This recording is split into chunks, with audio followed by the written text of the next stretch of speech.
శ్రీ సచ్చిదానంద సద్గురు సాయినాథ్ మహారాజ్ की జై. జై గురుదేవ దత్త సాయినాథ్ మహారాజ్ की జై. సాయి స్వరూపులారా, ప్రేమ స్వరూపులారా, ఆత్మస్వరూపులారా, అందరికీ నా ఆత్మీయ వందన. మనం చక్కగా బాబాగారి యొక్క యోగ ప్రక్రియ ఎటువంటిది, ఏమిటి ఇత్యాది విషయాల గురించి తెలుసుకున్నాం. అలాగే ఈ వీడియోలో బాబా భక్తవత్సలుడు, భక్తుల కొరకు భక్తుల బాధలు తాను భరించే, అంటే భరించేవాడే కదా భగవంతుడు. అట్లా మన బాధల్ని ఆయన ఎలా స్వీకరిస్తారు ఏంటి, మనం కర్మానుసారంగా ప్రతి జీవుడు కొన్ని కర్మలను అనుభవిస్తూ ఉంటారు. ఆ ప్రారంధానుసారం వచ్చినటువంటి వాటిని కొన్నిటిని ఎలా తప్పిస్తారు ఏంటి అనేటువంటి విషయాల్ని, సో దీంట్లో ఈ లీల ద్వారా బాబా యొక్క సర్వవ్యాపకత్వము, సర్వాంతర్యామితత్వము మనకి ప్రకటితమవుతూ ఉంటాయి. 1910లో ధనత్రయోదశి రోజు ఒకరోజు బాబా దుని కూర్చొని ఉన్నాడు. అకస్మాత్తుగా దునిలోకి చేయి పెట్టాడు.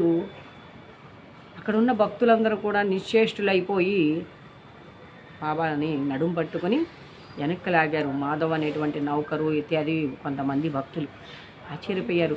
దేవా, ఏంటి ఇలా చేశావు అని అడగగానే సాయి సమర్థులు అంటారు, నా చేయి కాలితే కాలింది, బిడ్డ ప్రాణములు రక్షింపబడ్డాయి అంట. ఏందనుకుంటే, ఇక్కడ దగ్గరలో ఒక గ్రామంలో కొలిమి పని చేసుకునేటువంటి దంపతులు ఉన్నారు. ఆ భర్త అనారోగ్యంతో మంచం పట్టి ఉన్నాడు. కాబట్టి ఆయన భార్య ఆ కొలుమును ఊదుతూ ఉంది. తన ఒడిలో బిడ్డను ఉంచుకొని తన భర్త పిలిచినప్పుడు అదమర్చి బిడ్డ తన ఒడిలో ఉన్నాడనేటువంటి సంగతిని మర్చిపోయి ఆమె లేచి పరిగెత్తు కొడుతూ ఉంది. బాబా అని ఒక్కసారిగా కేక వేసింది. అకస్మాత్ సంఘటనకి దునిలో ఎక్కడో జరిగిన సంఘటన ద్వారకామాయిలో కూర్చుని ఉన్నటువంటి బాబాకు ఎలా తెలిసింది? అందులో సరే, అక్కడ ఉండేటువంటి కొలిమిలో బిడ్డ పడబోతుంటే ఇక్కడ ఉండేటువంటి అగ్నిలో చెయ్యి పెట్టి కాపాడడం ఏమిటి? దీన్ని మనం క్షుణ్ణంగా గమనించినట్లయితే, అందరిలోనూ సర్వాంతర్యామిగా నేనే ఉన్నాను, అన్నింటిలోనూ నేనే ఉన్నాను అన్నాడు. అంటే చరాచరములన్నిటి ఉన్న భగవంతుడు ఈ ద్వారకామయిలో ఉండేటువంటి దునిలోనే ఉన్నాడు అనుకుంటే అది మనం అవివేకమే కదా. అయినా సరే, ఇక్కడ చెయ్యి కాలుతుంది బాబాకి. సరే అంటే ఆర్తత్రాణ పరాయణుడు, దీనజన బాంధవుడు, పిలిచిన వెంటనే ఓయి అని భక్తుల బాధలను గమనించి వాటి ఆర్తిని తీర్చేటువంటి వాడు భగవంతుడికి ఇత్యాది నామాలు ఉన్నాయి కదా. అట్లా ఈ తల్లి యొక్క ఆక్రందనకి ప్రతిస్పందించింది సాయినాథుని యొక్క హృదయము. కాబట్టి ఆ బిడ్డను రక్షించి ఆర్తత్రాణ పరాయణుడు అనిపించుకున్నాడు మన సాయినాథుడు. ఇక చక్కగా అక్కడ ఉన్న వాళ్ళకందరికీ చెప్పాడు కదా. ఈ చెయ్యి కాలినటువంటి సందర్భంలో బాగోజీ షిండే అనేటువంటి ఒక కుష్ఠరోగి ఉంటాడు బాబా దగ్గర. అతను ప్రతిరోజు ఆ చేతికి నెయ్యి మర్దన చేసి చక్కటి కట్టు కట్టేవారు. బాబా చిత్రపటాలను మనం గమనించినట్లయితే బాబా చేతికి ఆ కట్టు ఉన్నటువంటి దృశ్యాన్ని మనం చూడవచ్చు. అలా ఇంకా కూడా ఈ విషయం నానాసాహెబ్ చందోర్కర్కి తెలిసింది. బాబాకి దునిలో చేయి పెట్టారు, ఇలా ప్రమాదం సంభవించింది, ఆయన శరీరం కాలింది అని చెప్పగానే హుటిన డాక్టర్ పరమానంద్ అనేటువంటి ఒక వ్యక్తిని తీసుకొని బాబా దగ్గరికి హుటిన వచ్చాడు నానాసాహెబ్ చందోర్కర్. కానీ అంటాడు హేమడ్ పంతు, ఆ యొక్క వైద్యుడికి బాబా దర్శనం అయితే లభించింది, కానీ ఆ వైద్యుడు తెచ్చినటువంటి ఔషధాల పెట్టికి మాత్రం ఏమాత్రం శ్రీడి గాలి కూడా తగలలేదు, సోకలేదు. ఎలా వచ్చాడో ఆయన భగవంతుడే నా వైద్యుడు అన్నాడే కానీ వైద్యానికి ఏమాత్రం ఆయన సంసిద్ధుడు కాలేదు. అలా బిడ్డను రక్షించి చక్కగా బాగోజీ ఇంకా కూడా ఈ బాగోజీ చేసే సేవల్లో బాబాకు కట్టుకట్టడమే కాదు, లెండికి వెళ్ళేటప్పుడు బాబా నెత్తిన గొడుగు పెట్టి వెళ్తూ ఉండేవాడు. లెండికి బాబాతో వెళ్ళేవాడు బాగోజీ షిండే. అట్లా ఆయనకి భౌతికమైనటువంటి అనారోగ్యము అంతా లోకులంతా కూడా అసహించుకునేటువంటి కుష్ఠరోగంతో బాధపడితే బాధపడవచ్చేమో కానీ బాగోజీ షిండే, కానీ ఆ పరబ్రహ్మని యొక్క నిత్య సేవ దక్కింది. ఆయన సాంగత్యంలో జీవించగలిగినటువంటి లబ్ధిని కూడా కలిగింది. ఆయనకి సేవ చేసుకునే భాగ్యము మరియు బాబాగారి సాంగత్యంలో ఉండగలిగినటువంటి ఇది రెండూ కలిగాయి బాగోజీ షిండేకి. ఇక్కడ సరే అలా ఆ ధునిలో చెయ్యి పెట్టి ఆ బిడ్డని అలా రక్షించాడు. ఇక్కడ షిరిడీలో ఉండి ఎక్కడో జరిగిన అంటే దీంట్లో సర్వాంతర్యామితత్వము సర్వవ్యాపకత్వం రెండూ గోచరం అవుతున్నాయి మనకి. అందరి హృదయాల్లో జరిగేటువంటివన్నీ అంతటా జరుగుతున్న వాడిని తెలుసుకునేవాడు ఎవరైతే తెలుసుకోగలరు? సర్వంలో ఉన్న జ్ఞానం తానై భాషిల్లేవాడు మాత్రమే కదా సర్వజ్ఞత్వంతో తెలుసుకోగలడు.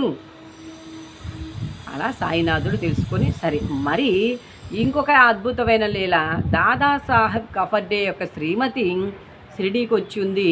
షిరిడీలో ఆమె ఉన్నటువంటి సందర్భంలో ఆమె కుమారుడికి జ్వరం వచ్చింది, విపరీతమైన జ్వరం. పిల్లవాడు మూసిన కన్ను తెరవట్లేదు, ప్రమాదం సంభవిస్తుంది. అలా ఉన్నటువంటి సందర్భంలో మాతృహృదయం ఎంతగా పరితపిస్తుందో, ఎంతటిగా స్పందిస్తుందో మనం మాటల్లో చెప్పవలసినటువంటి అవసరం లేదు. వాళ్ళందరి తల్లి, తండ్రి, గురువు, దైవమైనటువంటి సాయినాథుడి దగ్గరికి ఆ తల్లి హుటీహుటిన పరిగెత్తి, అయ్యా ఇదిగో నా బిడ్డ పరిస్థితి ఇలా ఉంది, ప్రత్యక్షంగా నీ సన్నిధానంలో ఉన్న అప్పుడే ఇట్లా అయితే ఎలా అని చెప్పి ఆ తల్లి ఆక్రందన చేస్తే అప్పుడు అంటాడు ఆయన, చక్కటి మాటలు చెప్తాడు బాబా. ఆమెతో దయ్యతో మృదువుగా అన్నాడు, అమ్మా ప్రస్తుతం ఆకాశం మబ్బు పట్టి ఉన్నది, కొద్దిసేపట్లో మబ్బులన్నీ చెదిరిపోయి ఆకాశం నిర్మలమగును అని. అప్పుడు తన కఫిని ఏదైతే ఉందో దాన్ని పైకెత్తి, చూడమ్మా నా భక్తుల కొరకు నేనెట్లు బాధపడేదనో. చాలా విలువైన మాట, చక్కగా గుర్తుంచుకోవాలి. చాలామంది అంటూ ఉంటారు బాబా భక్తులైతే వాళ్ళ కష్టాలు ఎక్కువ ఉంటాయి నాయన, బాబా భక్తులైనంత మాత్రాన కష్టాలు ఎక్కువ ఉండవు నాయన. ప్రారబ్ధ కొండల కొలిమి అది తరుగుతూ ఉన్నప్పుడు అది కష్టం అనిపిస్తుంది. అంతగా మించి ఏ భగవద్భక్తుడైనా చూడండి, పురాణాలు తీసుకుంటే ఏ భగవద్భక్తుడు సంతోషంగా ఆనందంగా వెళ్ళిపోయాడు. కానీ సంతోషం ఆనందం రెండూ ఉంటాయి అతనికి. ఎందుకు అంటే తన కలిగేటువంటి సర్వ కష్టాలు కూడా భగవద్ అనుగ్రహమే, తన ప్రారబ్ధాలు తరుగుదలే అనేటువంటి విషయాన్ని గ్రహించినటువంటి ఏ భక్తుడైనా భగవంతుని సాధనలో పునీతుడవుతూ వస్తుంటాడు. బాబా అన్నమాట, నా భక్తుల కొరకు నేను ఎట్లు బాధపడదునో చూడుము, వారి కష్టములన్నీ నావే. మనం నిజంగా మనం అనుభవిస్తున్న కర్మలో కూడా 10% కర్మలో 2% కర్మను మాత్రమే మనం అనుభవిస్తూ ఉంటాం. ఆ 2% కర్మకే నీళ్ళ నుంచి బయటపడినటువంటి చేపలాగా గిలగిల కొట్టుకుంటూ ఇంకా మనకు జీవితమే లేదు, ఏం చేస్తాము అని ఆత్మహత్య ప్రయత్నాలు కావచ్చు, అలజడి, ఇంకా నిరాశ కావచ్చు, నిస్సత్తువు కావచ్చు, ఈ విధంగా జీవిస్తున్నాము. మిగతా 8% మనల్ని ఈ భూధామం మీదకి ఎవరైతే పంపించారో జ్ఞానం కోసం, మన యొక్క ఆత్మలకు అంశం ఏ కారణ శరీరం అయితే ఉందో ఆ కారణ శరీరం అనుభవిస్తూ ఉంటుంది మిత్రుల. కాబట్టి ఇక్కడ కష్టములన్నీ ఈ మహాద్భుత లీలను చూసి జనులకు ఆశ్చర్యం. మహాత్ముల తమ భక్తుల బాధలు తాము ఎట్లు స్వీకరిస్తారు అనే విషయం స్పష్టమైంది. మహాత్ముల మనసు వెన్న కన్నా మైనం కన్నా చాలా మెత్తది, వెన్న వలె మృదువైనది. వారు భక్తులకు ప్రత్యుపకారం. ఆయన కఫ్ని పైకెత్తి చూసినప్పుడు ఆ చంకలో 2 ప్లేగు బొబ్బులు ఉంటాయన్నమాట. ఆ పసిబిడ్డకు వచ్చినటువంటి ఆ ప్లేగు బొబ్బలు ఏవైతే ఉన్నాయో, ఇది నిజంగా మనకి శ్యామకర్ణాన్ని ఒక అతను కొడితే దాంట్లోనూ నేనే ఉన్నాను రా, దాన్ని బాధించావు కాబట్టి ఇదిగో నా శరీరం మీద దెబ్బలను చూపెట్టాడు సాయినాథుడు. అలాగే శ్యామకర్ణ విషయంలో అలా చూపెట్టాడు. మహల్షాపతి విషయంలో దారిని వస్తూ ఉంటే ఒక కుక్కని చూసి అసహించుకొని మసీదులోకి వస్తాడు మహర్ష. అప్పుడు బాబా అంటాడు, షిరిడీలో నాలాంటి కోకోటి ఉంది, దాన్ని చూసి అందరూ చిదిరించుకునే వాళ్ళే అని. అంటే సర్వజీవుల్లోనూ ఉన్నాను, మానవుల్లోనే కాదు, మానవుల యొక్క బాధలనే కాదు, అది పులి యొక్క వృత్తాంతంలో కూడా మనకు తెలుస్తుంది. అట్లా బాబా ఈ 2 వృత్తాంతాలు మనకి యొక్క కొలిమిలో విభిన్నంగా, ఇది ఒకటి ప్రత్యక్షంగా ఉండి తన శరీరం మీద తీసుకొని చూపెట్టాడు, ఇంకొకటి కూడా అది కూడా శరీరం మీదకే కదా, తన శరీరం భగవంతుడికి ఏంటండి కాలడము చేయడము. వంట పాత్రలో చేయి పెట్టినప్పుడు ఆయన చేతికి ఏం కాలేదే, మరి ఇక్కడ ఎందుకు? ఇలాంటి సందేహాలన్నీ మనకు వస్తూ ఉంటాయి. కానీ భక్తుల యొక్క బాధలను తాము ఎలా స్వీకరిస్తామో అని తెలియజేసేటువంటి సందర్భాలు ఇక్కడ మనం ఎగ్జాంపుల్ చెప్పాలంటే పురాణాల్లో ఉన్నటువంటి శ్రీకృష్ణ పరమాత్మ కావచ్చు, పండరీనాథుడు కావచ్చు, ఇలాంటి వాళ్ళందరూ కూడా తమ భక్తులకి జరిగినటువంటి శిష్యులు వాళ్ళ మీద శరీరాల మీదకి తీసుకున్నటువంటి ఘట్టాలు ఎన్నో ఉన్నాయి. ఇలా మనం ఈ 2 లీలల తర్వాత ఇక బాబా పండరి ప్రయాణము అనేటువంటి అద్భుతమైన తన యొక్క బాబా దగ్గరికి ఎంతోమంది భక్తులను తీసుకొచ్చినటువంటి నానాసాహెబ్ చందోర్కర్ ఎవరైతే ఉన్నారో ఆయనకి ఉద్యోగరీత్యా పండరీపురం బదిలీ అవుతుందన్నమాట. కానీ ఆ పండరీపురం బదిలీ అయిన సంగతి ఎవరికీ తెలియదు. కానీ బాబా వారు మాత్రము అతనికి బాబా అంతా మిక్కిలి అనురాగం ఉంది, తను పొందినటువంటి లబ్ధిని ఎంతోమందికి చేరవేసి ఎంతోమందిని సాయినాథుడి సమస్యానికి తీసుకొచ్చినటువంటి మంచి భక్తుడు అనమాట నానాసాహెబ్ చందోర్కర్. అలాంటి ఆయన బదిలేతు తన కుటుంబ సమేతంగా ఇలా పండరి వెళ్తూ ఉన్నాం బాబాని ఆశీర్వాదాలు పొందాలని షిరిడీకి వచ్చే లోపలే ఇక్కడ ఉన్నటువంటి మహర్షాపతి కొంతమంది భక్తులతో బాబా అంటారు, ఏమని, కాశీరాము, అప్పాసిందే, మహర్షాపతి ఇట్లాంటి భక్తులతో పండరీ ద్వారములు తెరిచినారు, మనం అందరము కలిసి ఆనందంగా పాడదము లెండు అందరూ అలా అని చెప్పి బాబా అనగానే అని అందరూ కలిసి పాటలు పాడుతూ ఉండగా ఆ పాటలో యొక్క భావం ఏమైంది అంటే, మనం అందరం కలిసి నేను పండరీ పోవాలను, నేను అక్కడే నివసించవలను, ఎందుకనగా అది నా ప్రభువు యొక్క ధామము అని చెప్పి ఆ పాట యొక్క భావం అంటే ఇప్పుడు నానాసాహెబ్ చందోర్కర్ వచ్చి ఈ భజన అయిపోయే లోపల నానాసాహెబ్ చందోర్కరు వచ్చాడు. అట్లు బాబా పాడుచున్నాడు, భక్తులందరూ బాబాను అనుకరించి అలాగే స్పందిస్తూ పాడుతూ ఉన్నారు. కొంతసేపటికి నానాసాహెబ్ కుటుంబ సమేతంగా వచ్చారు బాబా ఆశీర్వాదాల కోసం. ఆయన చెప్పగ తలికే అక్కడ ఉన్న భక్తులు అంటున్నారు, పండరీపురం వచ్చి అక్కడ ఉండండి బాబా మీరు, నేను పండరికి బదిలీ అయిపోతున్నాను అని చెప్పి అన్నాడట.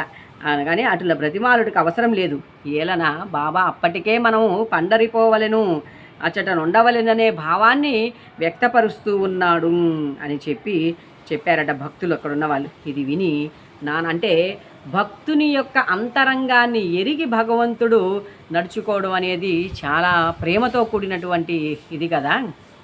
ఎంత ప్రేమానురాగాలు భక్తుల మీద ఉండకపోతే ఆ భగవంతుడు అలా స్పందిస్తాడు. ఒక ఊది ప్రసాదము ఆశీర్వాదము అనుజ్ఞను పొంది నానాసాహెబ్ పండరికి పోయాడు.